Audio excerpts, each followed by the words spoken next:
Morning traders, Nick Nash from Daily Market Tea Leaves here to bring our daily market buyers video for Friday, October 26th. It's approximately 4:10 a.m. on the East Coast. We take a look at the overnight session in Asia. Asia traded lower with some of the exchanges trading to negative triple-digit territory.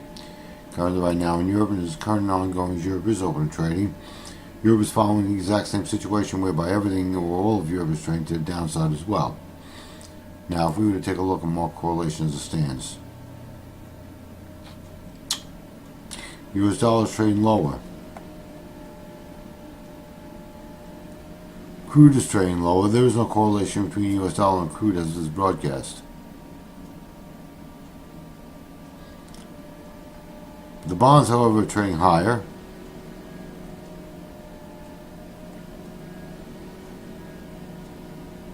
The S&P, NASDAQ, Dow Jones Industrial Average all point to a lower open. And gold is trading higher. Now, if we were to take a look at economic news we have in the docket today for U.S. markets, we do have news. It is considered to be major. We do have GDP, advanced GDP. This is major. This is definitely a proven market mover. And then on top of that, at 10 a.m., we have revised University of Michigan consumer sentiment and inflation expectations. These are not considered to be major because they are revised numbers as opposed to preliminary, and there's always more weight or greater weight associated with preliminary numbers as opposed to revised. All this being said, we are maintaining a neutral bias. Now, some may be asking, well, why are you doing that? Well, here's the reason why.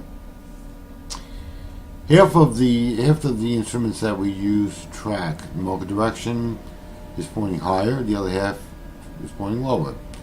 And none of it is correlated. For example, the US dollar is trading lower. In theory, what we should be seeing the bonds trading lower. That's not happening. If the US dollar is trading lower, we should, in theory, see the indices trading higher. They are not. They're pointing lower. And then we have gold that's trading higher. And then we have crude that's trading lower. Then there's no real direction per se in terms of the markets, the indices trading lower, if you will. But that could change.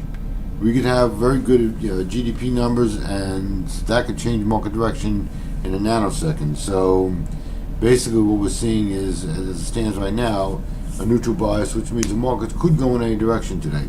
Something to be mindful of trading. Best course of action would be to wait till after the economic news comes out, judge market direction accordingly, and then go with it. Could this change? Absolutely. Anything is possible in a volatile market. Thanks. Hope this helps. Look forward to the next time with you.